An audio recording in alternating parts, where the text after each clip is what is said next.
Hello and नमस्ते, स्वागत है एम्प्टी बट फुल पॉडकास्ट में। आज का हमारा पॉडकास्ट है फाइनेंशियल पॉडकास्ट। नहीं, मैं देश के फाइनेंस की बात नहीं कर रहा हूँ, मैं बात कर रहा हूँ पर्सनल फाइनेंस की। आज हम जानेंगे कि सेविंग्स ज़रूरी है कि निवेश करना ज़रूरी है, घर को रेंट पे लेना है या घर को बाय करना है, अगर बाय करना है तो किस समय पे बाय करना है, और रिटायरमेंट कब लेनी है, रिटायरमेंट के फ़ंड कितने होने चाहिए, लाइफ इंश्योरेंस टर्म होना चाहिए, यूलिप होना चाहिए, इन सब की बातें हम आज करेंगे। घबराइए नहीं, मैं आपका होस्ट हूँ, मैं एक्सपर्ट नहीं हूँ, मुझे तो सिर्फ कुछ चीज़ें ही पता है फाइनेंस के बारे में। I am just a man with a calculator. But हमारे साथ आज जो एक्सपर्ट हैं वो हैं Hansraj Singh. He is a business management graduate and he is a CFA। इनका 20 साल के ऊपर फाइनेंस में एक्सपीरियंस है। So Hansraj ji, welcome to my podcast empty but full. आपने फायर 33 की एज में अचीव कर लिया। फायर का मतलब होता है कि फाइनेंशियल इंडिपेंडेंट, रिटायर्ड अर्ली। ये जो आप फायर अचीव कर रहे हैं, ये जो हम इतनी मेहनत कर रहे हैं पैसा कमाने के लिए, हम चाह रहे हैं पैसा कमाएं और देश घूमें, दुनिया घूमें, हम योलो फॉलो कर रहे हैं, यू ओनली लिव वंस। तो इतना जो हम मेहनत का पैसा कमा रहे हैं, तो सेविंग्स क्यों करें इसकी? हम क्यों ना पैसे को उड़ाएं या अपने पे खर्च करें? सेविंग्स क्यों ज़रूरी है? प्रीवियस जनरेशन काफ़ी सेविंग्स करते थे और फिर एक एसेट बनाते थे, whether it was in property या फिर गोल्ड में। एंड आज का जनरेशन ऑब्वियसली थिंक्स दैट हमको ये सब की ज़रूरत नहीं है, घर की ज़रूरत नहीं है, तो वो लोग मतलब they are spending more in experiences.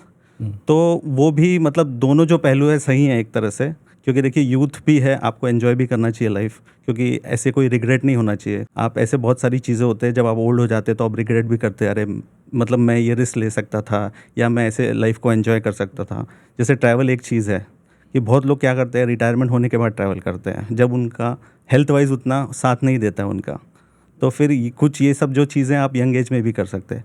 सो दोनों सही चीज़ हैं पहलू, बट इम्पॉर्टेंट है कि दोनों के बीच में एक अच्छा बैलेंस बनाया जाए।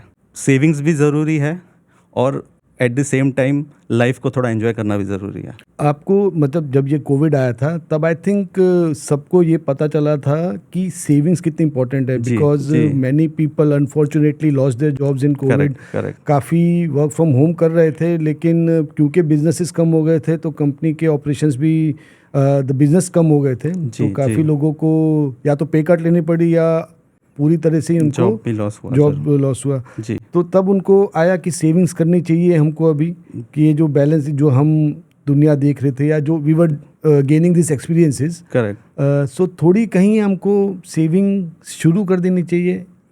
जी, करेक्ट। जैसे आपने कोविड का एग्जांपल दिया, तो वहाँ लोगों को इस चीज़ का इम्पोर्टेंस समझ में आया कि हमारा एक सेफ किटी होगा which we can fall back upon, कि हमें पास जॉब नहीं है और हमें पता नहीं कितने महीने बाद जॉब लगेगी, या वो टाइम पे कुछ और एक्सपेंस आ गया हो, तो वो सब से निपटने के लिए हमारे पास एक लाइक एन इमरजेंसी फंड है या एक फॉल बैक फंड है करके। तो वो एक आपकी चीज़ है। और अब दूसरी चीज़ है कि सेविंग, पहले आपने ये प्रश्न पूछा था कि सेविंग क्यों करें। अभी आज तो नए नए हैं, कुछ लोग यंगस्टर्स बोल रहे हैं उनको शादी नहीं करना है, they don't want a family. People are saying कि they don't want to buy a property, they can rent the property. But ये चॉइस हो सकता है, but old age is not a choice. हर कोई ओल्ड एज अचीव करेगा और फिर एक ऐसा पीरियड आएगा जो कि 60 से 80-90 साल का, जहाँ पे आपकी कोई इनकम नहीं होगी। तो भले आपके और कोई भी गोल ना हो, देखिए आपके और कोई भी गोल ना हो, बट रिटायरमेंट एक ऐसा गोल है जिसके लिए आपको सेव करना ही चाहिए। दैट्स वेरी ट्रू, बिकॉज समय रुकेगा नहीं और जी, हम आज जवान हैं, कल तो बूढ़े ज़रूर होंगे। जी। तो ये सेविंग्स कैसे प्लान की जाए? How do we go about planning savings के? क्या क्या चीज़ें ध्यान में रखनी है और क्या क्या फंड ध्यान में, जैसे आपने एक इमरजेंसी फंड की बात की, जी, बट इज जी। इट पार्ट ऑफ सेविंग और it is a separate part? तो देखिए, पहले तो कभी भी आप इन्वेस्ट करें, उसके पहले हम कहते हैं कि 4 चीज़ें आपके पास होनी चाहिए। ये शुरुआती चीज़ आपके पास होनी चाहिए, उसके बाद आप इन्वेस्टमेंट का सोचिए। तो वो क्या-क्या है? सबसे पहले get a good term insurance. जैसे आप व्हेन यू स्टार्ट वर्किंग, तो get a good term insurance. तो टर्म इंश्योरेंस का ऑब्जेक्टिव क्या है? हम टर्म इंश्योरेंस क्यों खरीदते हैं? वो इसलिए कि गॉड फॉरबिड हमें यहाँ कल कुछ हो गया, तो हमारे फैमिली को सफ़र ना करना पड़े। तो it basically gives you a payment in the event of life, मतलब in an event of death. तो वो बहुत ज़रूरी है। फिर सेकंड चीज़ है, हमारे पास एक अच्छा हेल्थ इंश्योरेंस होना चाहिए। हेल्थ इंश्योरेंस क्यों होना चाहिए? हेल्थ इंश्योरेंस इसलिए होना चाहिए कि जैसे घर पे कुछ मेडिकल इमरजेंसी आती है या आपको कोई बीमारी आती है, तो ऐसा ना हो कि आपकी पूरी सेविंग्स वाइप ऑफ हो जाए। तो it is also like a protection and insurance. नहीं तो बहुत बार कैसा होता है, हमारे पास हेल्थ इंश्योरेंस नहीं है और हमारे पास कोई इमरजेंसी आ जाती है और हमारा पूरा का पूरा सेविंग्स उसमें चला जाता है। तो इसलिए हेल्थ इंश्योरेंस भी होना ज़रूरी है। तो जैसे मैंने कहा, टर्म इंश्योरेंस, हेल्थ इंश्योरेंस, और थर्ड चीज़ है इमरजेंसी कॉर्पस। जैसे हम बात कर रहे थे जैसे कोविड के टाइम पे, तो इमरजेंसी कॉर्पस क्या होता है, जैसे आप तो सेव कर रहे हो एक जगह पे, ठीक है, बट आप वो गोल्ड में हो सकता है, इक्विटी में हो सकता है, ठीक है, बट इमरजेंसी में आपको तुरंत उस पैसे की रिक्वायरमेंट है। तो आपको जैसे आज पैसे की ज़रूरत है, आप समझो आपने उसको गोल्ड में डाला है, आप उसको तुरंत उसको कैश में नहीं कन्वर्ट कर सकते। 2 दिन, 3 दिन, 4 दिन ऐसा लगेगा। जैसे आपने म्यूचुअल फंड में इन्वेस्ट किया, तो ऐसा हो सकता है कि लॉन्ग हॉलीडेज़ हो, ठीक है, 3-4 दिन आपको पैसे का एक्सेस नहीं है, ठीक है, बट वही पैसा अगर आपके पास सेविंग्स में पड़ा होगा तो आप उसको तुरंत विड्रॉ कर सकते हैं। तो इसलिए इमरजेंसी फंड्स की ज़रूरत है। एंड नॉर्मली इमरजेंसी फंड्स मतलब it all depends upon you. अगर आपकी जॉब बहुत सिक्योर है, जैसे गवर्नमेंट जॉब है, तो you can keep up to 6 months of expenses as an emergency corpus. या अगर आपका पेमेंट इतना रेगुलर नहीं है, जैसे आप फ्रीलांसर काम कर रहे हैं, या तो फिर आप रिसेंटली आप जॉब कर रहे थे बट आपने सोचा कि मैं एज एन एंटरप्रेन्योर बनूंगा, आई एडवाइस कि आप that should be instead of 6 month it should be as high as से 24 मंथ्स और 18 मंथ्स। तो एक इमरजेंसी कॉर्पस भी होना चाहिए। और चौथी चीज़ जो मैं बोल रहा था कि मतलब जो मूलभूत चीज़ें हैं जो होनी चाहिए हमारे पास बिफोर वी स्टार्ट इन्वेस्टमेंट, चौथी चीज़ है, अगर आपके पास कोई भी हाई कॉस्ट डेट है, जैसे क्रेडिट कार्ड हो गया, बहुत लोग के पास, जैसे आज की जनरेशन में है ऐसे काफ़ी लोग क्रेडिट कार्ड पे बाय करते हैं और ड्यू डेट पे they don't pay the full amount. तो जैसे आपको पता होगा credit card has the highest interest rate, around 36% उसका इंटरेस्ट होता है पर एनम। तो इट मेक सेंस टू जो भी आपके पास सेविंग हो, पहले आप उसको पे ऑफ करें और फिर एक इन्वेस्टमेंट प्लान बनाएं और फिर इन्वेस्टमेंट की सोचें। That's very good points. 4 चीज़ें, life insurance, term life insurance, आपका इमरजेंसी फंड, आपका हेल्थ इंश्योरेंस, और कोई डेट नहीं होना चाहिए बिफोर यू स्टार्ट इन्वेस्टिंग या बिफोर आप एक हाई कॉस्ट डेट नहीं होना चाहिए। बट क्रेडिट कार्ड की बात हम बाद में फिर कब करेंगे, because credit card I think अगर उसको सही तरीके से यूज़ किया गया, it is an asset rather than a liability. तो अपने पास ये सेविंग्स के क्या क्या ट्रेडिशनल मेथड्स हैं, जैसे आपने टर्म लाइफ इंश्योरेंस बोला, तो वो कैसे, हाउ डू यू डिटरमाइन कि कितना बड़ा चाहिए, या how do you put a value to your life? Correct. तो देखिए, टर्म लाइफ इंश्योरेंस, पहले बात मैं करना चाहूँगा कि बहुत बार लोग टर्म इंश्योरेंस नहीं लेते, दे टेक अ यूलिप या फिर they take a money back policy LIC का। यूलिप क्या हुआ? It's a unique linked investment plan. Okay. तो बेसिकली कैसा होता है कि टर्म इंश्योरेंस में क्या होता है कि आप इंश्योरेंस प्रीमियम भरते रहते हैं और आपको पेमेंट वापस मिलता है, पे आउट होता है only in the event of death. अगर डेथ नहीं हुआ तो पेमेंट आपको नहीं मिलेगा, जो भी उसका 60 ईयर्स तक का होगा उसके बाद आपको पेमेंट उसका नहीं मिलेगा। तो ये टर्म इंश्योरेंस होता है। बट इंश्योरेंस कंपनी क्या करती है, टर्म के साथ इन्वेस्टमेंट भी ऐड कर देती है उसे, कि भाई ये हमारी तरफ से ये पॉलिसी है, आप हर साल इतना भरिए, ठीक है, और फिर 10 साल 20 साल बाद जो भी है आपको रेगुलरली इतने पैसे मिलेंगे। तो मेरा यही कहना है कि आप प्योर टर्म इंश्योरेंस लीजिए, आप टर्म इंश्योरेंस और इन्वेस्टमेंट को मिक्स मत कीजिए, बिकॉज वो बहुत ही सब ऑप्टिमल प्रोडक्ट्स है। जैसे मैं एक एग्जांपल देता हूँ, जैसे हम लोग जब छोटे थे तो first thing we invest is in LIC policy. देखिए, आप अगर आज FD में इन्वेस्ट कर रहे हैं तो आपको क्लियरली पता है कि आपको 7% 8% आज ही पता है मिलने वाला है। बट अगर मैं आपको आज आके एक ऐसा पॉलिसी दूँ, इंश्योरेंस पॉलिसी दूँ, कि आप हर साल 25-25 हज़ार इन्वेस्ट करिए और 20 साल बाद आपको 2-2 लाख मिलेगा, तो आप क्या सोचेंगे, अरे वाह, अभी 25 ही कर रहा हूँ बट आगे 2 लाख कर रहा हूँ। बट कोई जाके कैलकुलेट नहीं करेगा कि इसका मतलब कितना हुआ, इन परसेंटेज टर्म ये इंटरेस्ट रेट कितना हुआ। तो मेजॉरिटी ऑफ अगर आप LIC का ऐसे कैलकुलेशन करने आएंगे तो रिटर्न आपको मिलेगा सिर्फ 5%। मतलब even an FD can do better than an LIC policy. तो इसलिए मेरा कहना है कि जब आप इंश्योरेंस लेते हैं तो सिर्फ प्योर टर्म इंश्योरेंस लीजिए और जो इन्वेस्टमेंट कंपोनेंट है वो सेपरेटली रखिए और आप उसको सेपरेटली इन्वेस्ट करें। प्योर टर्म इन्वेस्टमेंट लेनी है। और अलग तरीके क्या है, एक तो आपने FD बताया सेविंग्स का जी, और कैसे एक नॉर्मल इंसान, मतलब जस्ट अ कॉमन मैन जिसकी डिसेंट सैलरी है, एवरेज सैलरी है, how he goes about saving his finances? तो एक बात जो आपने पूछी थी कि कितना टर्म इंश्योरेंस लें, वो हाँ, तो देखिए ये डिपेंड करता है कि देखिए हम टर्म इंश्योरेंस से क्या करना चाहते हैं कि जब मैं नहीं रहूं तो मेरे जो डिपेंडेंट्स हैं उनको कोई फाइनेंशियली प्रॉब्लम नहीं हो। तो जो आप आपको कैलकुलेट करना पड़ेगा कि मेरा लाइफस्टाइल सपोर्ट करने के लिए क्या एक्सपेंस है। मतलब अगर आज मैं नहीं रहूँ तो 20 ईयर्स तक, 25 ईयर्स जो भी है एक पीरियड तक, उनको कोई प्रॉब्लम नहीं हो। तो जनरली इंश्योरेंस कंपनी इसे कैसे देखती है कि they give is as a multiple of your annual income. जैसे आज आपका एनुअल इनकम एक्स है तो वो आपको 10x, 15x और 20x ऐसे करके आपको इंश्योरेंस पॉलिसी देंगे। बट यहाँ पे इम्पॉर्टेंट है कि टर्म इंश्योरेंस हुआ या मेडिकल इंश्योरेंस हो गया, it's makes sense to buy as early as possible. जितना जल्दी हो सके आप बाय कर लीजिए। जैसे ही आपको समझे जॉब लग गई, आप एक टर्म इंश्योरेंस लीजिए। क्यों? क्योंकि जितना जल्दी आप बाय करेंगे, जैसे हेल्थ इंश्योरेंस हो गया, आप जितना जल्दी बाय करेंगे उतना आपका हेल्थ में, मतलब जैसे अगर आप लेटर बाय करेंगे तो आपको और हेल्थ कॉम्प्लिकेशंस हो सकते हैं। एंड प्रीमियम भी बढ़ जाता है। जैसे नॉर्मली लाइफ इंश्योरेंस है 30 ईयर्स के बाद थोड़ा प्रीमियम आपका ज़्यादा रहता है। तो इट मेक सेंस कि ये टर्म इंश्योरेंस है और ये सब आप अर्ली बाय करें। जैसे मैंने बोला कि सर्टेन ऑफ एनुअल इनकम होता है, तो जैसे आजकल तो आपने सुना होगा 1 करोड़, 2 करोड़, 3 करोड़ का भी टर्म मिलता है। तो try to buy it as a, obviously it depends upon insurance company कि उनको कैसा लगता है, वो कितना ऑफर कर रहे हैं आपको। बट एटलीस्ट मिनिमम 10 टाइम्स होना चाहिए।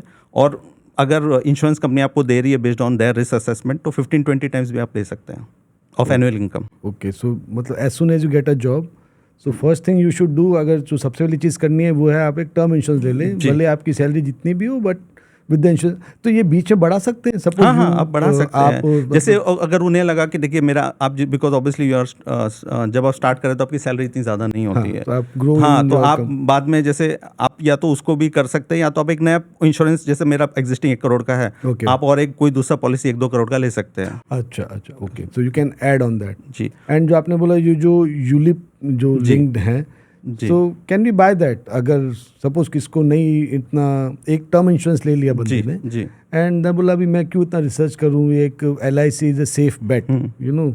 आई थिंक 80s के 90s के बाद से जो हमारी पेरेंट्स की जनरेशन थी, everyone is invested in LIC only. हमको भी वही करवाया है कि LIC में इन्वेस्ट कर दो and just sit back and relax. So एक टर्म इंश्योरेंस लेने के बाद can a person buy LIC के, तो ले लो 5% या 6 जो भी कैलकुलेट, तो आ जाएगा, रिलैक्स होकर रहेगा, कहीं पैसा जाएगा नहीं, कर सकते हैं ऐसा? देखिए उसमें एक प्रॉब्लम ये है कि वी आर इग्नोरिंग इन्फ्लेशन, महंगाई। ओके, हाँ। जैसे आपको भी पता है महंगाई अभी, मतलब गवर्नमेंट के आंकड़े अगर आप बोलेंगे तो 6-7% इन्फ्लेशन होता है, मतलब मोर लाइक 6% तो इसका मतलब क्या हो रहा है कि जो चीज़ आप 100 रुपये में खरीद रहे हैं वो अगले साल आपको 106 में मिलेगी। करेक्ट। वही चीज़। तो आपको, अगर आप 6% से कम अर्न कर रहे हैं आपके इन्वेस्टमेंट पे, तो आपके एक्चुअली पैसे का जो रियल वैल्यू बोला जाता है वो कम हो रहा है। तो जैसे आपने कहा कि मैं LIC में इन्वेस्ट कर सकता हूँ क्या, तो आप कर सकते हैं, बट आपको आप सोचिए महंगाई 6-7% से बढ़ रही है, तो आपको ऐसे जगह पे इन्वेस्ट करना है जहाँ पे आप कम से कम 6-7% करें। ज़्यादा कर रहे हो बट कम से कम तो 6-7% आप अर्न करें, नहीं तो आपके पैसे का वैल्यू और कम होते जा रहा है फ्यूचर में। तो आप LIC ऐसे जगह पे करोगे तो बेसिकली कैसा होगा कि एक सब ऑप्टिमल इन्वेस्टमेंट है ये, आपको पैसा नहीं ग्रो होगा। पैसा ग्रो नहीं होगा, और हम वही चाहते हैं कि हमारा पैसा ग्रो हो। तो एक तो आपने टर्म इंश्योरेंस बोल दिया, बाकी नॉर्मल सेविंग्स क्या? एक तो FD होगी जो बहुत ही स्ट्रेट फॉरवर्ड है कि बैंक में FD डाल दो आपको, but is FD covering the inflation now? उनके भी तो चेंज होते रहते हैं। करेक्ट। तो देखिए FD में जब आप, जैसे हम इसको एसेट क्लासेस बोलते हैं। अच्छा। तो इक्विटी एक एसेट क्लास है, जैसे डेट एक एसेट क्लास है। डेट में आप FD बोल सकते हैं, बॉन्ड्स बोल सकते हैं। FD इज बेसिकली जब आप बैंक को लोन देते हैं, इट्स लाइक अ लोन लिया, आप बैंक को इतना पैसा दे रहे हैं और वो आपको इंटरेस्ट दे रहा है, ठीक है। बॉन्ड्स क्या होता है, जब यही पैसा आप कॉर्पोरेट को देते हो, किसी रिलायंस को, HDFC या मतलब कोई भी कॉर्पोरेट कंपनी हो, या गवर्नमेंट ऑफ इंडिया को आप देते हो, तो वो आपको बॉन्ड्स देता है। तो दोनों जो है FD और बॉन्ड्स है, this is part of debt, ठीक है। तो इक्विटी हो गया, डेट हो गया, और फिर गोल्ड हो गया आपका, ठीक है। सबको पता है गोल्ड क्या है, एसेट क्लास। और फिर उसके बाद आपका एक रियल एस्टेट हो गया, ठीक है। तो ये सब आपके एसेट क्लासेस हैं। अभी हर एक एसेट क्लास को आप देखें कि भाई ये इन्फ्लेशन से मुझे प्रोटेक्ट कर पाता है क्या। तो सिर्फ रिटर्न नहीं देखना है आपको टैक्स, एक इंपॉर्टेंट चीज़ है टैक्सेशन। जैसे आज कोई 30% टैक्स ब्रैकेट में है और आपने एक FD किया जिसमें आपको 7% रिटर्न मिल रहा है, तो अगर आप उसका पोस्ट टैक्स देखेंगे, उसमें से 30% निकाल देंगे, तो आपका जो रिटर्न है वो 7% का 5% रह गया। ओके। तो on a tax adjusted basis भले 7% आपने जो सिर्फ प्री टैक्स देखा आपका रिटर्न, वो तो आपको लग रहा है कि इन्फ्लेशन मीट हो रहा है, but on a tax adjusted basis वो आपका इन्फ्लेशन नहीं मीट कर पा रहा है। तो एफडी का या मतलब जो हम डेट बोल रहे हैं जिसको, उसका इशू ये एक है कि on a tax adjusted basis it is not able to protect us against inflation. तो सेकेंड एक एसेट क्लास है जैसे गोल्ड हो गया। गोल्ड। ठीक है, ट्रेडिशनली तो as an Indians we have all been investing in gold. Yes. तो अगर आप गोल्ड का देखोगे कि मतलब उसका नेचर कैसा है, तो गोल्ड एक ऐसा चीज़ है जिसने historically has given high returns than FD. Right. हमेशा हमेशा gold की एफडी price से ज़्यादा आगे- रहता है, बिकॉज गोल्ड की एक प्रॉपर्टी है कि वो महंगा इन्फ्लेशन एडजस्ट होता है उसमें। अच्छा। ये हिस्टोरिकली मतलब आप काफ़ी उसका पुराना हिस्ट्री है गोल्ड का, लोगों को ये भी पता है कि 1000 साल पहले गोल्ड का क्या भाव था। आप उस हिसाब से कैलकुलेशन करोगे तो historically in its long history gold has been able to beat inflation. And historically उसका रिटर्न अगर आप इंडिया में रिटर्न देखेंगे लास्ट 20 साल 25 साल का, तो it has been able to provide a higher return compare to FD. But gold का भी फिर वही हो जाता है टैक्सेशन के हिसाब से। देखिए, ऐसे आप सोना लोगे तो आपको उसमें मतलब ज्वेलरी लोगे तो उसका टैक्सेशन अलग होगा, बट मैं जो टैक्सेशन का बात कर रहा हूँ as a financial portfolio, physical नहीं खरीद रहे आप, जब इन्वेस्ट कर रहे हैं उसको गोल्ड में। गोल्ड के, तो उसमें दो ऑप्शन है। एक तो अगर आप एसजीबी लेंगे जो कि बहुत ही अच्छा ऑप्शन है गवर्नमेंट ऑफ इंडिया का, सोवरेन गोल्ड बॉन्ड, ओके। तो वो बहुत ही टैक्स एफिशिएंट है, क्योंकि गवर्नमेंट ऑफ इंडिया बोल रही है आप ये एक बॉन्ड है, ठीक है, ये 8 साल का इसका टेन्योर है, तो 8 साल बाद आप जब इन्वेस्ट करेंगे जो भी प्रॉफिट मिलेगा उस पर कुछ भी टैक्स नहीं लगेगा। एज ऑफ नाउ उस पर कोई कैपिटल गेंस टैक्स नहीं है। After 8 years, after 8 years, that 8 years is the tenure, उसके बाद Correct. मैच्योर हो जाएगा। करेक्ट तो उस पे जो आपको जो कैपिटल गेन होगा तो उस पे Correct. कोई टैक्स नहीं है। करेक्ट। तो this is a very efficient way. अगर किसी को गोल्ड में इन्वेस्ट करना है तो वो एसजीबी के थ्रू वो इन्वेस्ट कर सकते हैं।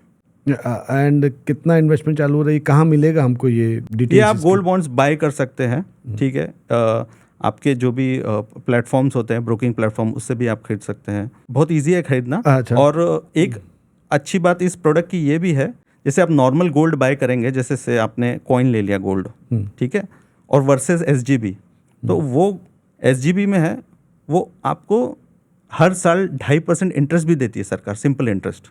ओके। वो एडिशनल आपको इनकम मिलता है इसमें से। तो सिर्फ आपको अगर गोल्ड में इंटरेस्ट है तो आप on a tax efficient basis आप एसजीबी में इन्वेस्ट कर सकते हैं। बट यही गोल्ड अगर आप म्यूचुअल फंड में लेंगे तब आपको फिर डेट जैसा टैक्सेशन लगता है। अभी थर्ड हमारे पास एसेट क्लास आता है इक्विटी। अब ये इक्विटी क्या है?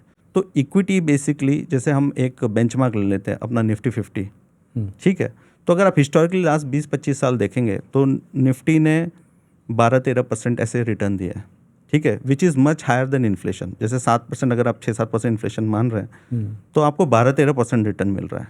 और even if you adjust for tax, जैसे आपको पता है कि इक्विटी पे फेवरेबल टैक्सेशन होता है, मतलब डेट पे जो मैंने आपको बताया एफडी, आपका जो टैक्स स्लैब है 30% है तो 30% टैक्स लगता है, बट इक्विटी पे सिर्फ 10% लगता है long term capital gains tax. वो भी फर्स्ट 1 लाख तक आपको कुछ टैक्स नहीं लगता है, और उसके बाद आपको जो लगेगा वो 10% लगेगा। तो अगर आपने कोई इक्विटी में इन्वेस्ट किया होगा, आपने उसको होल्ड किया रहेगा for a long period of time, तो 12% में 13% में आप सिर्फ 10% एडजस्ट करोगे तो even on tax adjusted basis आपको 11% रिटर्न या 10% रिटर्न ऐसा मिला होगा। तो आप देखेंगे कि clearly on a tax adjusted basis equity really helps you grow your money. तो मतलब इक्विटी में हमको इन्वेस्ट करना चाहिए because that is really efficient way of growing your क्योंकि आप portfolio. बाकी जो जैसे एसेट क्लास में डालेंगे तो जैसे मैंने कहा गोल्ड, इक्विटी, तो ये तीनों कैसे स्टैंड करते हैं? तो देखिए, गोल्ड का रिटर्न मैंने जैसे बोला historical return is higher than FD, but it is less than equity. Okay. तो gold is somewhere in between. और in terms of risk also बहुत इंपॉर्टेंट है, रिस्क की भी हम चर्चा करें तो जैसे एफडी में कोई रिस्क नहीं है, क्योंकि आपने बैंक को दिया, आपको पता है कितना बना, अनलेस एंड अनटिल आप किसी छोटे बैंक में इन्वेस्ट करते हो और वो बंद हो गया, बट हम उसको नहीं कंसिडर कर रहे हैं। आप अच्छे बड़े बैंक में इन्वेस्ट करेंगे, आपको 7% मिलेगा और आपको पहले से ही पता है उसमें कोई रिस्क नहीं है, ठीक है। बट आप गोल्ड में इन्वेस्ट करोगे तो गोल्ड का प्राइस भी वॉलेटाइल होता है, इक्विटी इतना वॉलेटाइल नहीं होता है, बट सो कैसा है कि gold gives higher return than FD, वो risk is volatility is higher than FD, ठीक है। फिर तीसरा एसेट क्लास इक्विटी आता है, इसका रिटर्न सबसे ज़्यादा है और इसका वॉलेटिलिटी भी सबसे ज़्यादा है। हाँ, so greater the risk greater are the returns. Correct correct. तो what I am trying to say कि देखिए, अगर आपको अपना पैसा ग्रो करना है, you want to save for retirement, या आपको घर लेना है आगे जाके, या कोई भी आपको गोल करना है, तो अगर आप सिर्फ डेट में इन्वेस्ट करोगे तो वो तो सिर्फ इन्फ्लेशन के रेट पे ही ग्रो हो रहा है. You are just able to keep your purchasing power intact. But आपको अपना पोर्टफोलियो रियली ग्रो करना है तो आपको अपने पोर्टफोलियो में इक्विटी रखना ही पड़ेगा. इक्विटी ही एक ऐसा एसेट क्लास है जो हमारे पोर्टफोलियो में रह के हमें अपना गोल अचीव करने में हेल्प कर सकता है. ओके, सो अभी जो हमने देखा कि सेविंग्स, पर्सनल फाइनेंस को मैनेज करने के लिए हमारी सेविंग्स हो गई, हमारी गोल्ड हो गया, हमारा इक्विटी हो गया एंड रियल एस्टेट हो गया. अब रियल एस्टेट की बात करें हम लोग, we'll go to equity later. Real estate अभी ऐसा हो गया है कि पहले तो बहुत अच्छा था कि बहुत, बॉम्बे की एग्जांपल है तो 2007 से 15 तक तो बहुत ग्रो हुआ, people double triple their investment. अब ये स्टैग्नेंट हो गया है, आई थिंक इतना अप्रिसिएशन नहीं है. करेक्ट. सो अब बात आती है कि for a boy, for any person जो बॉम्बे आ रहा है जॉब करने के लिए, 24-25 साल का यंग बच्चे जो आ रहे हैं बॉम्बे में, एंड दे नो उनका करियर बॉम्बे में ही है, they are going to stay in Bombay for the next 25 years और से 20 ईयर्स. सो चलो उन्होंने एक टर्म इंश्योरेंस ले लिया, आते ही पहले जॉब लगी. घर बाय करें या रेंट करें, ये दुविधा जो है, ये डिलेमा जो है यंगस्टर्स के माइंड में, इसको कैसे लॉजिकली अप्रोच किया जाए, कैसे इसको दूर किया जाए? तो यहाँ पे दो चीज़ है कि हम रियल एस्टेट को कैसे देख रहे हैं, एज एन इन्वेस्टमेंट देख रहे हैं और फॉर कंजम्पशन देख रहे हैं, हम उसमें खुद रहना चाहते हैं. तो जैसे आपने एक बोला कि हिस्टोरिकली ऐसा हुआ है, तो देखिए कैसे हो गया, अभी मुंबई मार्केट काफ़ी मैच्योर हो गया. जैसे आप लास्ट 10 साल में देखेंगे तो आप घर का प्राइस मोर और less has grown in line with inflation. मतलब जैसे आप थाने का एग्जांपल ले लो, आज जो 10 साल पहले रेट है आपको पता होगा कितना है, और आज जो रेट है वो बेसिकली डबल हुआ है 10 साल में, विच इज़ 7-8% कंपाउंडेड रिटर्न. तो एज एन इन्फ्लेशन के रेट पे वो ग्रो हुआ है. ठीक है, तो मैं जनरली लोगों को ये नसीहत नहीं देता हूँ कि आप रियल एस्टेट को एज एन इन्वेस्टमेंट देखें. ठीक है, क्यों? उसमें 2-3 चीज़ें हैं. एक तो फर्स्ट ऑफ ऑल ये कि रियल एस्टेट का टिकट साइज़ बहुत बड़ा होता है. मतलब आप 5 लाख का स्टॉक, 5 लाख का इक्विटी म्यूचुअल फंड खरीद सकते हैं, बट आप 5 लाख का प्रॉपर्टी नहीं खरीद सकते. तो बिकॉज उसका टिकट साइज़ इतना बड़ा होता है, आप उसमें डाइवर्सिफिकेशन नहीं अचीव कर सकते. जैसे मैं एक एग्जांपल देता हूँ, जैसे आज मैंने कोई एक फ़ंड लिया, ठीक है, उस म्यूचुअल फंड में समझो 50 शेयर्स हैं. कुछ शेयर्स अच्छे करेंगे, कुछ शेयर्स खराब करेंगे, बट ओवरऑल मुझे एक रिटर्न मिलेगा. क्यों? क्योंकि मैंने डाइवर्सिफाई अचीव कर लिया. कुछ कंपनीज ने अच्छा किया, कुछ कंपनीज नहीं किया, और बट ओवरऑल रिटर्न मुझे अच्छा मिला. रियल एस्टेट में आप डाइवर्सिफिकेशन नहीं कर सकते हो बिकॉज उसका टिकट साइज इतना बड़ा है. जैसे आज मैंने 1 करोड़ का घर ले लिया, मैं तो नहीं 10 घर ले सकता हूँ कि भाई एक प्रोजेक्ट एनवायरमेंट क्लियरेंस में फंस गया, एक में डेवलपर बैंकरप्ट हो गया, और मेरे ये 3-4 प्रोजेक्ट अच्छे रहे तो मैंने ओवरऑल रिटर्न बनाया. हम वो डाइवर्सिफिकेशन नहीं कर सकते रियल एस्टेट में. तो इसलिए मैं रियल एस्टेट की सलाह नहीं देता हूँ. और real estate also not a very liquid asset. ठीक है, जैसे आज आपको पैसे की ज़रूरत है और आपको बेचना है, तो जैसे म्यूचुअल फंड हुआ तो वो काफ़ी लिक्विड है. आज आपने उसको बेचा और आपको 2-3 दिन बाद पैसे आपको मिल जाएंगे. बट रियल एस्टेट में आपको ढूंढना पड़ेगा एक सेलर, फिर उसको टाइम लगेगा, एग्रीमेंट आप साइन करेंगे, आपको पैसे आते आते काफ़ी टाइम लग जाएगा उसमें. तो एज एन इन्वेस्टमेंट तो मैं सलाह नहीं देता हूँ, स्पेशली इन मुंबई जैसा मार्केट जो काफ़ी मैच्योर हो गया इस पे.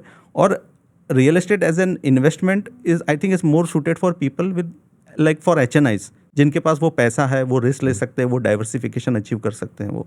तो ऐसा है. तो सेकेंड पॉइंट आपने मुझे बोला कि buy versus sell for consumption. तो उसमें देखिए कैसा है कि ट्रेडिशनली ये जो एडवाइस है वो हमारे पेरेंट्स से आती है. हमारे जो पेरेंट्स के जनरेशन है, they had invested in real estate and they have seen that real estate has made money for them.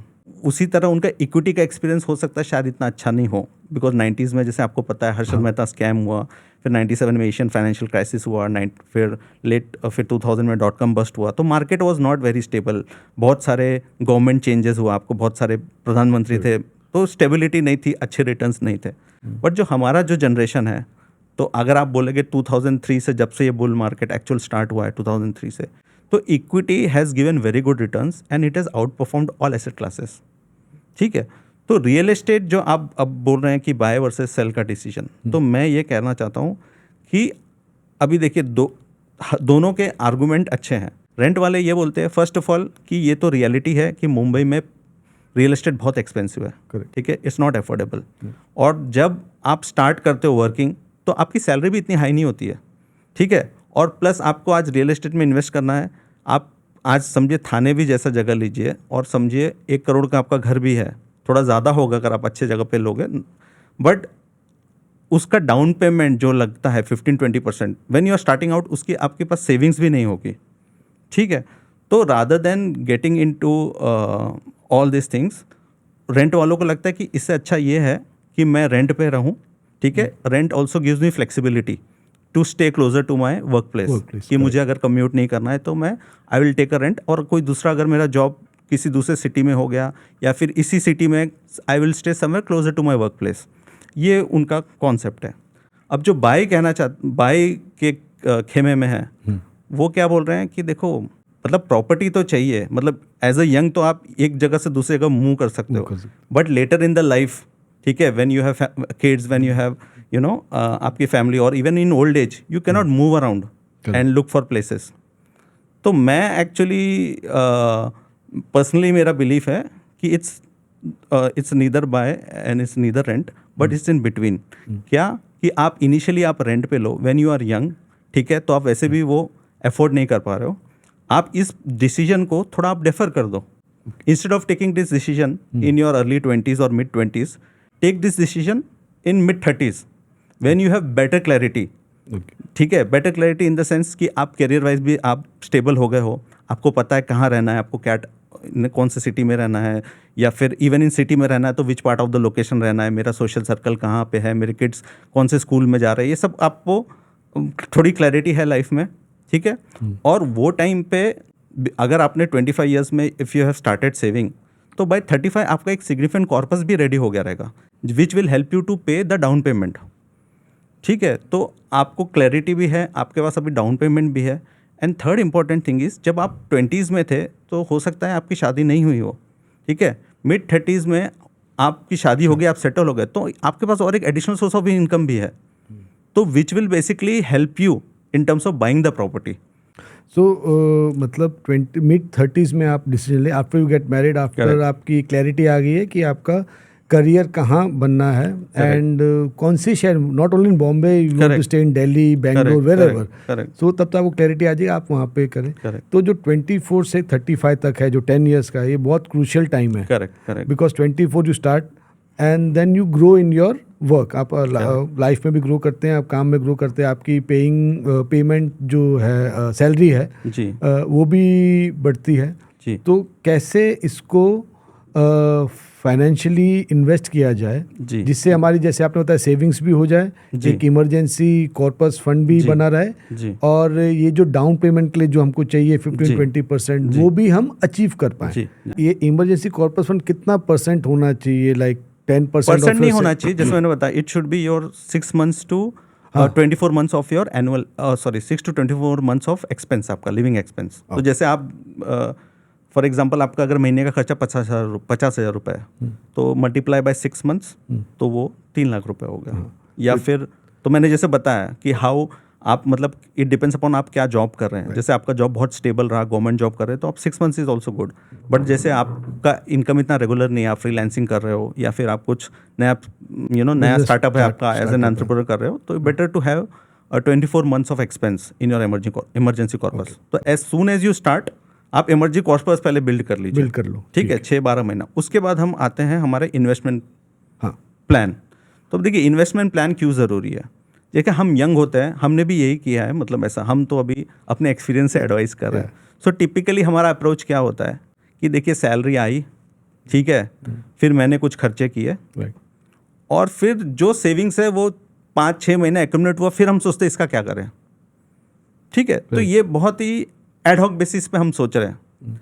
तो इससे अच्छा इट इज़ लाइक, जैसे मैं एक एग्जांपल लोगों को देता हूँ कि क्रिकेट खेल रहे हैं आप, ठीक है, क्रिकेट खेल रहे हैं आप, स्कोर कार्ड नहीं देख रहे हैं, आपको रिक्वायर्ड रन रेट भी नहीं पता है, आपको जब मिला तब एक ओवर में 1 रन निकाल रहे हैं, 2 रन निकाल रहे हैं, आपको तो बड़ा चीज़ पता नहीं है कि आपको गोल क्या अचीव करना है। तो इसलिए मैं बोलता हूँ कि सबसे पहले ये जब जो 4 चीज़ें आपकी हो गई है, सबसे पहले आप ये फाइंड करिए कि रिटायरमेंट के लिए मुझे कितने पैसे लगेंगे और उसके लिए आज मुझे कितना सेव करना पड़ेगा, ठीक है। अपनी again I am sorry interrupting, retirement के लिए कितने पैसे लगेंगे ये कैसे अब डिसाइड करें? ये भी इम्पोर्टेंट कि आपको Correct. यही लाइफस्टाइल मेंटेन करना है। सी अभी Correct. When we are young, Correct. तो हमको माउंट एवरेस्ट भी चढ़ना है, हमको मतलब समुद्रों की गहराइयों में भी जाना है, गोते सब मारना जगह है, में, हाँ। सब करना है।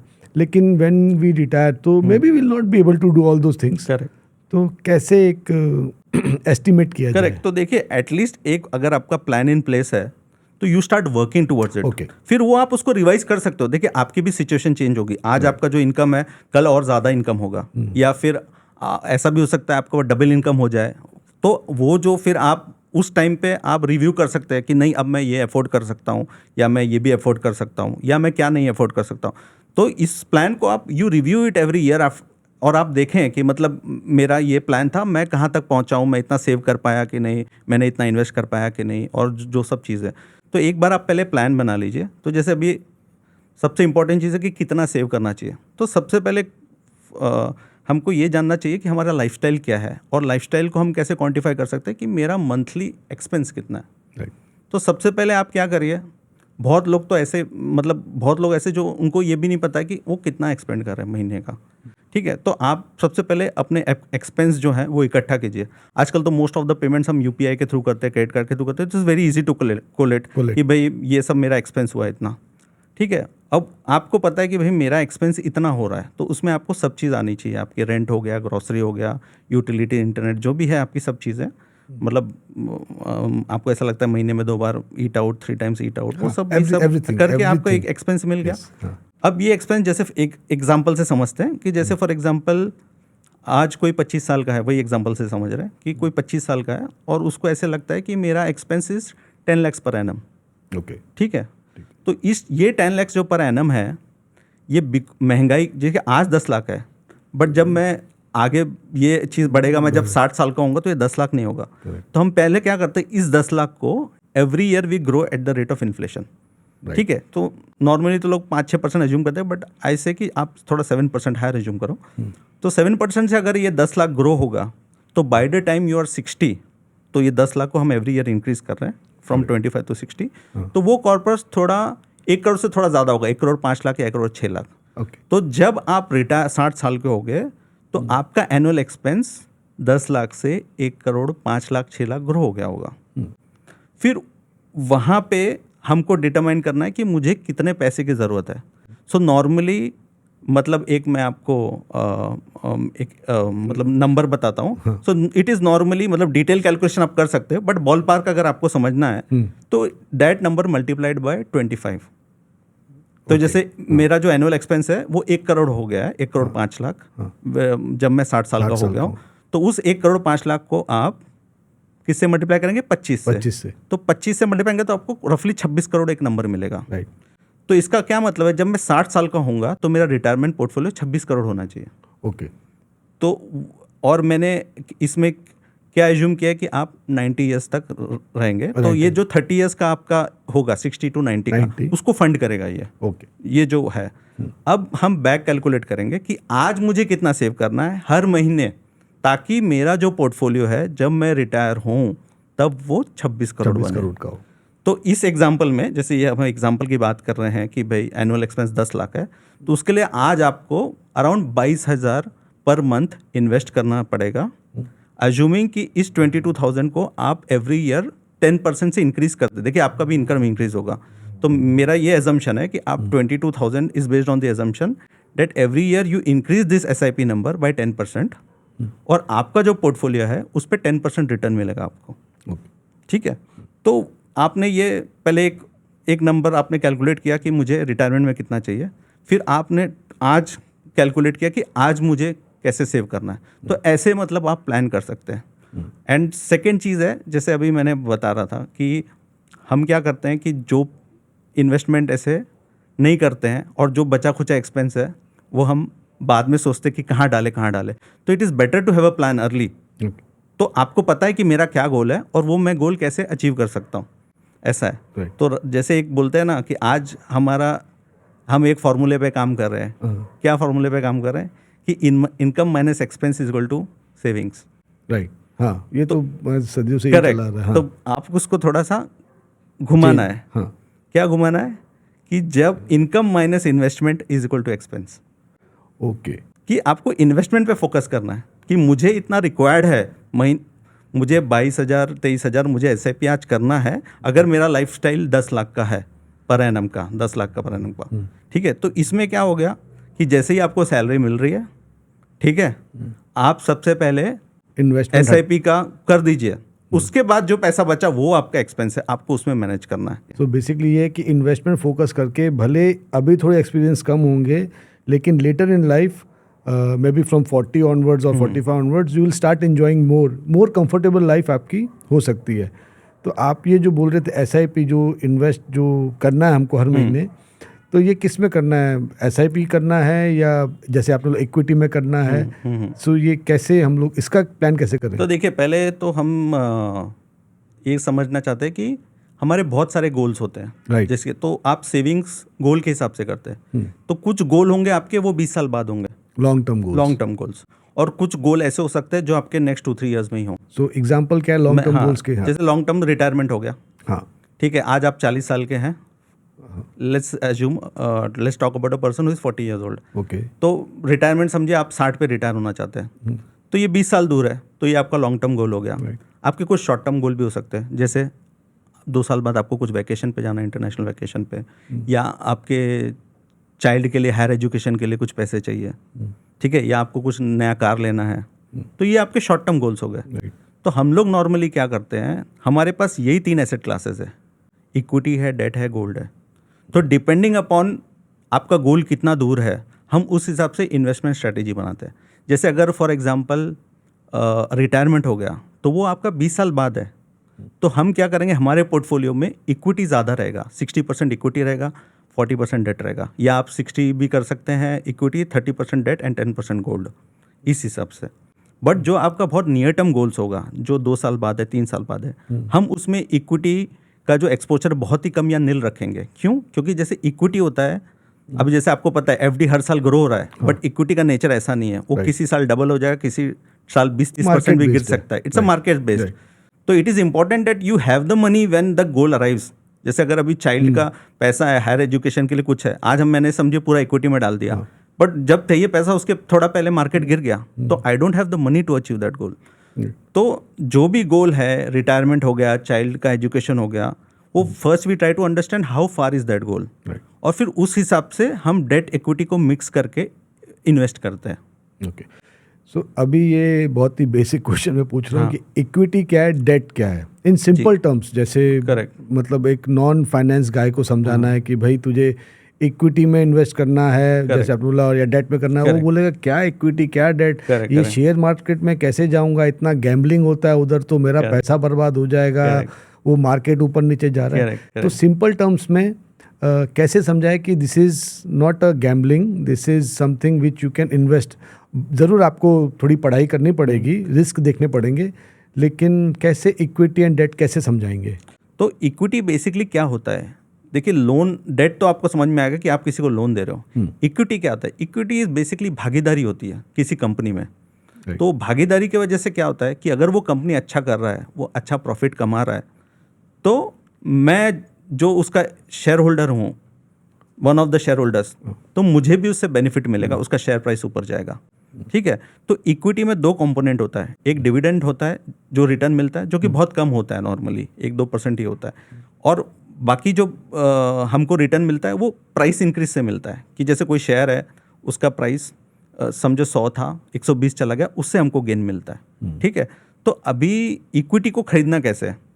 तो ऐसा नहीं कि इक्विटी आप किसी कंपनी में जाकर भागीदारी करो, नहीं। तो जैसे एक निफ्टी 50 इंडेक्स हो गया, एक बेंचमार्क है, उसमें इंडिया की 50 जो भी टॉप कंपनीज है वो है, तो वो एक बास्केट है जिसमें 50 कंपनी है, डिफरेंट सेक्टर्स की, कुछ IT की कंपनीज है, कुछ फार्मा की है, कुछ ऑटो की है, मेटल्स है, ये सब है, तो एक बास्केट है, तो उससे आपको डाइवर्सिफिकेशन मिल गया।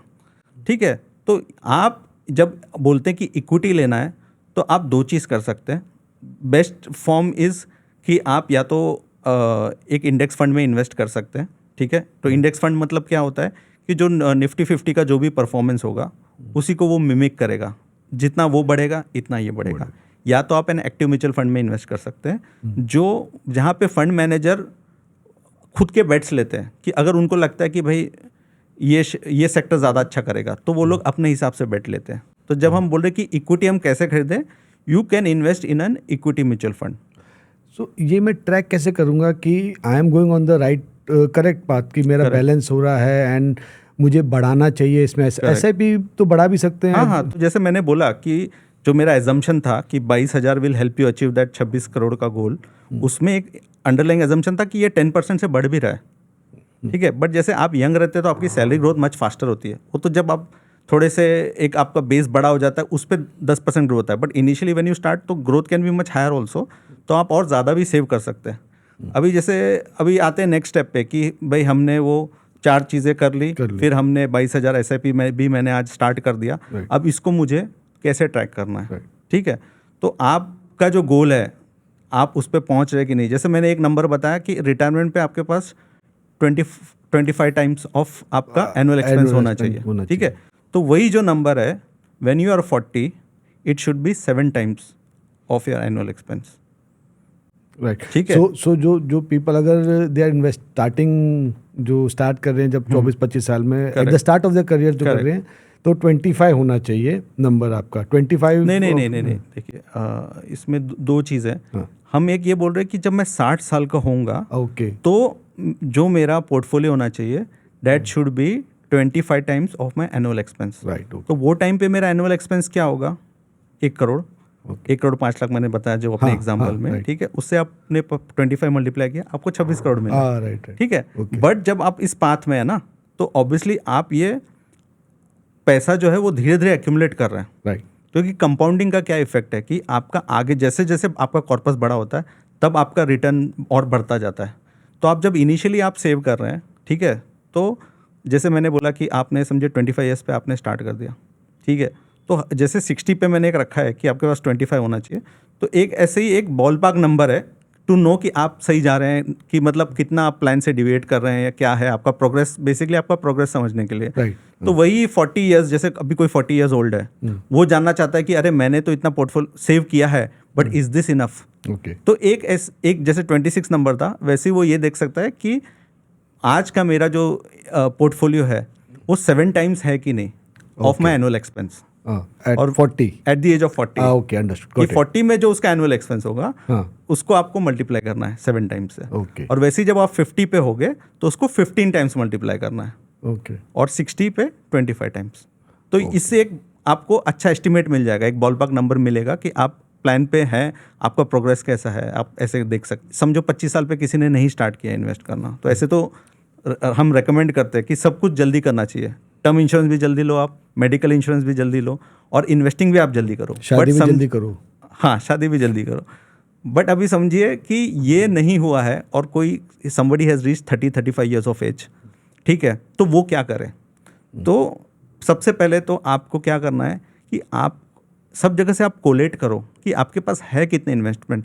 Many times we don't know हमारे पास कितना इन्वेस्टमेंट है, ठीक है। कि हमने, क्योंकि हम बहुत एडहॉक इन्वेस्टमेंट करते हैं। मेरा कुछ एक LIC का पॉलिसी है, मैंने कभी किसी म्यूचुअल फंड में इन्वेस्ट किया फिर बंद कर दिया था, मैंने कहीं टैक्स सेवर FD किया था, या मैंने कहीं PPF में मेरे कुछ पैसे पड़े, और आपका एम्प्लॉय प्रोविडेंट फंड तो हो ही रहा है। तो आप फर्स्ट स्टेप इज़ कि you consolidate everything and try to find out कि आपका एक्चुअल सेविंग्स आज के तारीख में कितना है, ठीक है।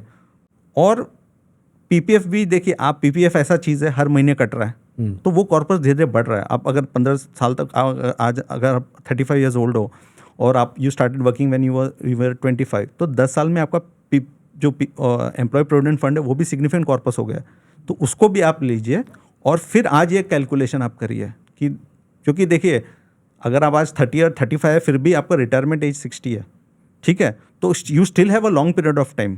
तो ऐसा नहीं कि बहुत लेट हुआ है और आपने नहीं बोल के तो भी PPF बना लिया रहेगा, आपने ELSS के बहाने किसी म्यूचुअल फंड में डाला होगा, टैक्स सेवर FD, आपने उसी हिसाब से आपके पास कुछ हो गए होंगे एसेट्स। तो फिर आप या तो खुद कैलकुलेशन करिए या तो आप एक एडवाइजर के साथ बैठिए, वो आपको बताएगा देखिए आपके पास इतने एसेट है और आपका लाइफस्टाइल ऐसा है, आपको इतना एनुअल आप एक्सपेंस है, तो आप जब रिटायर होंगे तो आपको इतना चाहिए, तो वो एक नंबर बताएगा कि फिर आज आपको कितना सेव करना है। जैसे हमने 22,000 बोला था तभी, तो वो एक आपका फाइनेंशियल प्लानर होगा या जो भी एडवाइज़र होगा वो आपको बताएगा कि आप इस अमाउंट से स्टार्ट करिए आप। सो ये तो हमारी बात होगी इन्वेस्टमेंट की। सो ये म्यूचुअल फंड्स कितना मायने रखता है इन्वेस्टमेंट में? आजकल government also is promoting mutual funds में डालिए, सो इज इट एडवाइजेबल कि म्यूचुअल मोर सेफर? देखिए, जैसे मैंने बोला कि it is much safer against other equity options. जैसे बहुत लोग क्या करते हैं, अभी म्यूचुअल फंड में है, बोलेंगे नहीं म्यूचुअल फंड में नहीं, मैं डायरेक्टली स्टॉक्स में इन्वेस्ट करता हूँ। या तो वो बोलेंगे कि मैं कोई फ्रेंड का बिजनेस है या कुछ और है, मैं उसमें पैसा डाल देता हूँ। So this is also form of equity investments. But the thing is कि वो इतना डाइवर्सिफाइड नहीं है। आप सिर्फ एक बिजनेस में किसी फ्रेंड के लगा रहे हो, है तो वो भी भागीदारी दे रहा है अपने बिजनेस में, it is also like an equity. But कैसे है, वो डाइवर्सिफाइड नहीं है। अगर कल उसका बिजनेस नहीं चला तो आपके पूरे पैसे चले जाएंगे। तो इसके लिए आप जब इक्विटी में इन्वेस्ट कर रहे हो, तो इसलिए जो भी ये म्यूचुअल फंड्स होते हैं, ये सिर्फ एक कंपनी में इन्वेस्ट नहीं करते हैं।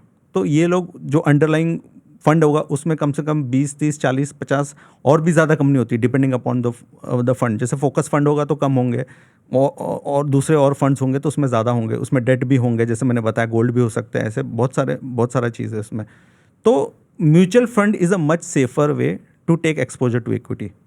मतलब इक्विटी में तो हमें एक्सपोजर लेना ही है, क्योंकि मैंने बोला जैसे हमको पोर्टफोलियो ग्रो करना है और हमारा गोल अचीव करना है, तो इक्विटी लेना ही है। बस वो कैसे मैनेज करना है equity is better to invest to mutual fund rather than even direct stocks. देखिए, बहुत लोग को लगता है कि डायरेक्ट स्टॉक से हम करें, म्यूचुअल फंड में करने की क्या ज़रूरत है।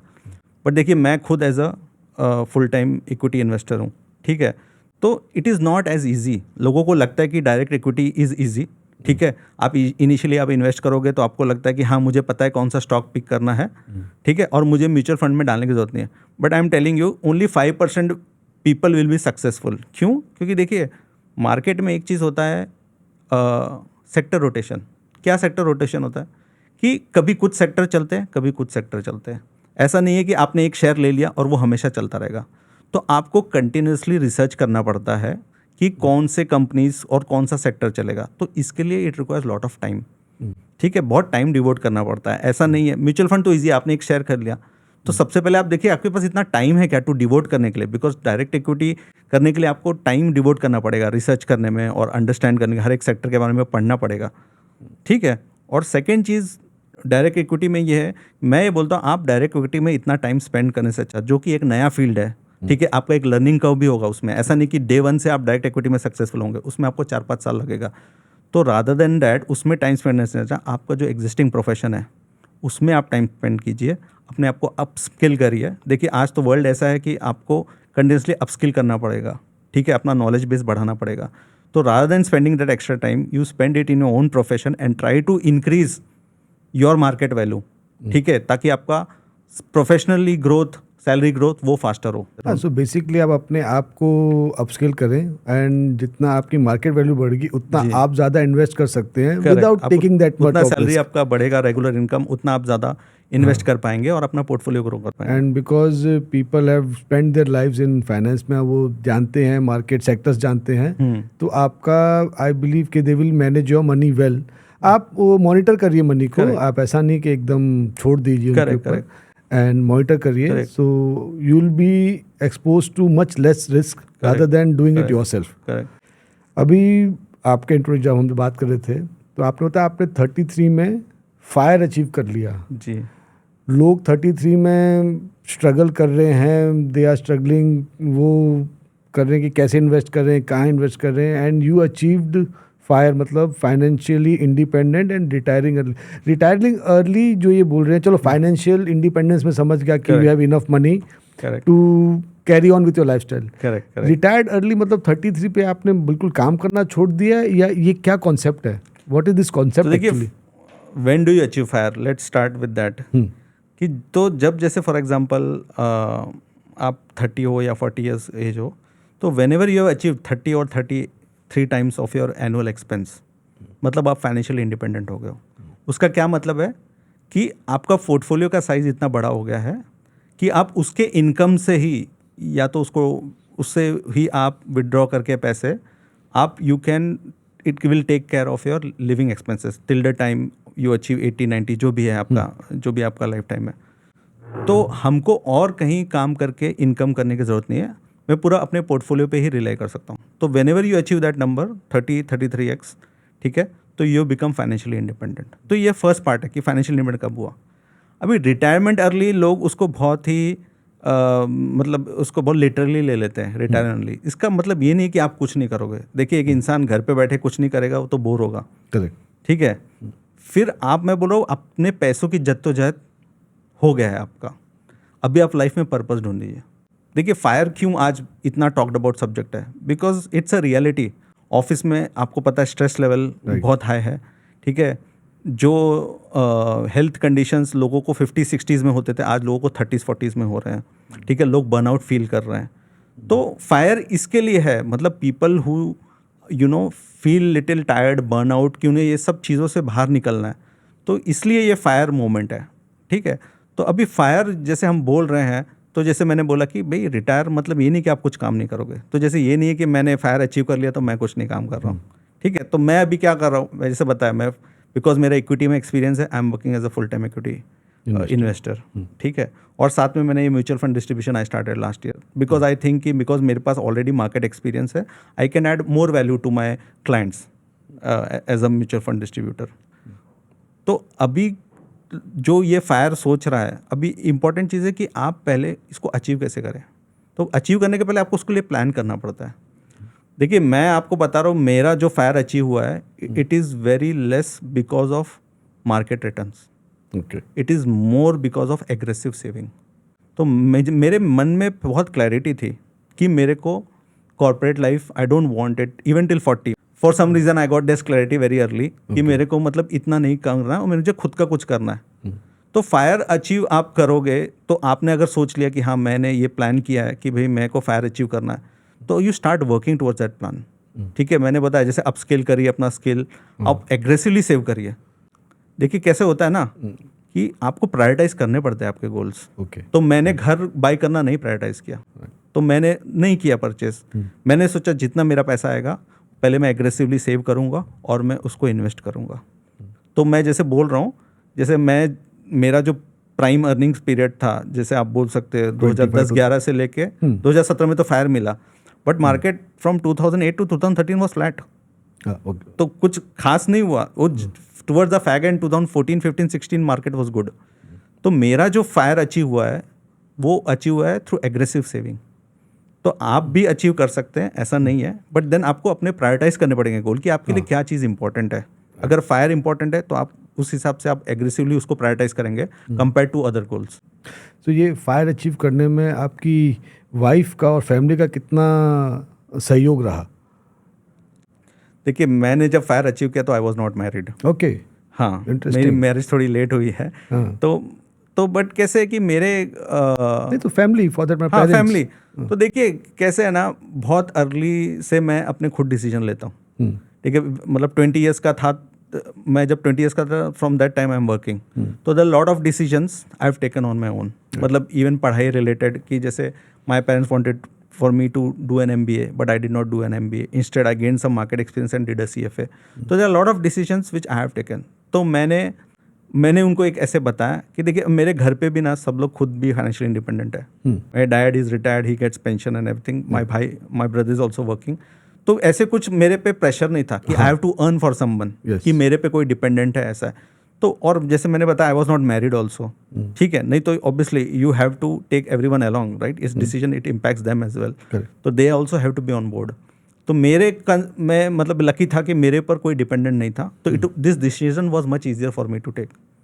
तो मैंने बस किया कि मैं इतना सेव करूँगा, and the day I got 33 times of my annual expense, I quit my so corporate life. Basically someone can achieve FIRE, उसको अपनी जो लाइफ में जो Correct. आपकी प्रायोरिटीज है उसको सेट करना पड़ेगा, correct. एग्रेसिवली सेव करना Correct, पड़ेगा, correct. थोड़े से एक्सपीरियंस जो वो चाहता है उसको थोड़ा बैकफुट पर लाके ताकि जल्दी फायर अचीव कर ले, and he can manage his funds and FIRE achieve, then he can do all those experiences, correct. जैसे अभी आपका टाइम है, अभी of course you are working, लेकिन अगर तो आप वो सारे जो आपके ड्रीम्स रहे होंगे, जो एस्पिरेशंस रहे होंगे, वो आप उसको पूरा कर सकते हैं। आपने जो प्राइम आपका जो अर्निंग का जो टाइम था, सब let's say 10 years of 25 13 years 35, basically, हाँ। so 13 years, so आपने उसमें एग्रेसिवली सेव किया and you achieve Correct. People can may be they can keep target at 40 years पे टारगेट रख Correct. सकते हैं, 45 पे रख सकते हैं, हाँ, डिपेंडिंग मतलब- ऑन देयर प्रायोरिटीज। देखिए मेरे केस में तो मैं थोड़ा लकी भी था because I got to work abroad, तो वहाँ पे ऑब्वियसली सेविंग्स ज़्यादा होती है। मतलब Okay. मैं वहाँ 4 साल में जो सेव कर पाया वो यहाँ में भी 10 साल में लेता। तो अगर मैं इंडिया में होता तो मे be I would have retired at 40, ऐसे भी हो सकता है। तो हाँ, तो मतलब देखिए आप ऐसे आप एक टारगेट रख सकते हैं एंड फिर you have to work towards it. जैसे मैंने अभी 22,000 बोला, तो ये कैसे, ये तो बेयर मिनिमम है। If you want to retire at 60, but if you have to retire at 50 और 45, वो तो बढ़ता वो जाएगा। आपको बढ़ाना पड़ेगा। तो कैसे आप बढ़ाओगे? एक तो आपका इनकम भी बढ़ रहा है, प्लस आपके पास कुछ बोनस आए, वो भी आपको वहाँ पे डालना है। स्पिरिचुअलिटी कितना इन्फ्लुएंस करती है आपके फाइनेंशियल प्लानिंग को? स्पिरिचुअलिटी इन द सेंस कि जो बोलते हैं ना, हमारे जो सनातन में बोला है कि अपनी नीड्स कम करो, डिज़ायर्स Correct, कम करो, correct. So that you achieve balance, मतलब मेंटल बैलेंस, आपके लाइफ का correct, बैलेंस। correct. अगर हम यही मटेरियलिस्टिक चीज़ों के पीछे भागते रहेंगे, correct. अब जगह घर तो ज़रूरी है एंड Correct. कि जो एक्सपीरियंस है कि मुझे यहाँ जाना है, वहाँ जाना है, या ये गाड़ी खरीदनी और बड़ी गाड़ी खरीदनी है, Correct. और बड़े मतलब अच्छे Correct, कपड़े चाहिए, correct. तो ये कैसे आपकी स्पिरिचुअलिटी और या आपका जो डिज़ायर्स है कैसे आपके फाइनेंस को इम्पैक्ट करती हैं, और इसको कैसे हम लोग how to manage this desires? Correct. तो देखिए अभी मैंने आप जो ये बोल रहे हो बहुत ही इंपॉर्टेंट चीज़ है, इसको हम बोलते हैं लाइफस्टाइल क्रीप। कि कैसा हो रहा है कि हम एक एक्सपेंस पकड़ के चलते हैं कि this will be enough, but हम उसको वही एक्सपेंस को 5 साल बाद एनालाइज करते तो हमको लगा कि अरे ये तो बहुत सिग्निफिकेंटली बढ़ गया है। मतलब मैं तो सोच रहा था 7% से बढ़ेगा, ठीक है, बट ऐसे बहुत सारी चीज़ थे जो पहले हमको लगता था लग्जरी, बट हम वो नेसेसिटी बना के अब उसको कंज्यूम कर रहे हैं सब चीज़ें। तो इट इज़ वेरी इंपॉर्टेंट कि आप also be mindful of the fact कि आप अपना लाइफस्टाइल इतना सिग्निफिकेंटली नहीं बढ़ा रहे हैं। आई वुड से कि आप अपना लाइफस्टाइल है इनकम से हमेशा कमी रेट पे बढ़ाएं, ठीक है। तो इट्स वेरी इंपॉर्टेंट कि आप अपने एक्सपेंस भी एनालाइज करें और देखें कि आपके पैसे कहाँ जा रहे हैं। जैसे आपने बहुत एग्जांपल दिया घर का, बहुत बार ऐसा होता है कि हमें घर की ज़रूरत नहीं है बड़े घर की, बट हम बड़ा घर ले लेते हैं, या फिर हमारे पास गाड़ी है, ठीक है, वो अच्छी चल रही है, ज़रूरत नहीं है नई गाड़ी लेने की, बट जस्ट बिकॉज हमारे पीयर्स भी ले रहे हैं बड़ी गाड़ी तो हम भी बड़ी गाड़ी लेते हैं, but it all comes at a cost, ठीक है। तो जैसे मैंने बोला कि मैं पहले हमारा जो गोल है वो प्रायोरिटाइज मैंने किया, तो I am not buying a bigger car, ठीक है, because my first goal is retirement. तो मैंने पूरा उस पर फोकस किया। फिर वंस यू बिकम कंफर्टेबल, हाँ आप उस पर अचीव कर लोगे, then you can focus may be having, if you can afford to do, वही मैं बोल रहा हूँ, you can afford to do is very important. क्योंकि बहुत बार लोगों को इसके इम्प्लीकेशंस नहीं पता होते हैं कि मैं जैसे घर था, मैंने और बड़ा घर ले लिया, मुझे ज़रूरत नहीं थी, but there is a part of your savings which is going towards the EMI, so which is basically stopping you from saving more for your retirement portfolio. या फिर जैसे घर है, जैसे आज आप कार देख लो, कार की प्राइसेस कैसे हो गए, मतलब आज आप कुछ भी because of BS6 and all other reasons price, car के प्राइसेस बहुत बढ़ गए, एंड वो तो डेप्रिशिएटिंग है, हाँ, and it's a depreciating asset. आज आप कार लो और फिर वो शोरूम से बाहर आई, उसका प्राइस कम हो गया है करके, तो ये डेप्रिसिएटिंग एसेट है, तो there is no need to buy a bigger car and then again आप उसको EMI में करो। तो ये सब करने से क्या होता है, आपके पास सेविंग का कंपोनेंट बहुत कम हो जाता है। आपका घर का EMI चल रहा है, आपका गाड़ी का भी आपने EMI ले लिया, आपने और भी कुछ EMI ले लिया, आजकल तो हर कुछ EMI पे मिलता है, तो आपको पता चलता है at the end of the day आपका सेविंग बहुत छोटा है।